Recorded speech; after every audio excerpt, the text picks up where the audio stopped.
top side mount is the more common. So the stand-up and the top side mount is the most common application of the baseball choke. So Josh, I'm going to have you lay over here.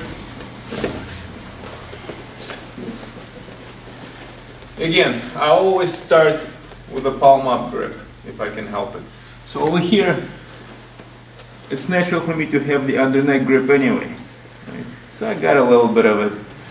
From here, I usually want to do the knee on the stomach position right away. So I'm using my hands to have a push-up right here if he's not pushing me up. A lot of times what you find is, especially big guys, they're going to try to bench press you from here. When they do, go ahead. You might as well let them.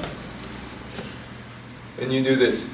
If they don't, you're doing your own push-up and you're going to bump up. Notice the knee on the stomach position. My knee is on his belly. The other leg is slightly away. I don't have my knee on the mat right here. It has to be off the mat for the referee to count points and for you to have a good established position. So from here, palm up goes first. If he gives me this one, the rest is easy. Second hand, my knuckles are on the mat at this point. I'm going to rotate towards his head into north and south. So I put all of my weight on my fists. I rotate into north and south, and I chop down. What's going to happen a lot of times, especially with experienced opponents, they're going to try to rotate with you to relieve the pressure. So if I'm doing this, if he wants to, yeah, exactly, he's going to start rotating. So at this point, you got to block his head from moving. Let's move. Just a little. There you go. And the way I block the head from moving, I block it with my knee. So I did this right here and then put my knee against his head, so now it makes it a little bit hard for him to move. His body will move, but his head will stay in place. And then I drop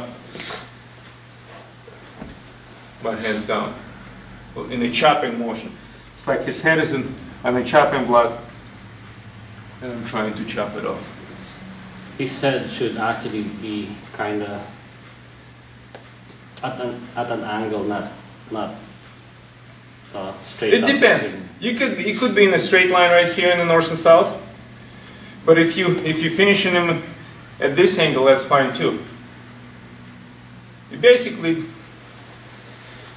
it's up to him when he wants to tap.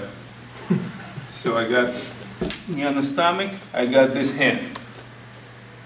I got my second hand. My knuckles are on the mat. Now on this one, notice I'm not going too far behind his neck because look what he's doing. He's got his head on the mat, and it's hard for me to even get there. Doesn't matter. I'll start from here. Knuckles on the mat. Rotate all the way on your knuckles. Drop down if you want to, or you can sprawl and drop. Depends on how mean you want to be. Because it is a really painful one. At this one, not only I'm choking him, my forearm chops down right in his Adam's apple. Right. Yeah. Okay. So that's the point actually. Chopping the Adam's apple. And exactly. So is it like a blood and an air choke? Blood and air choke. Exactly.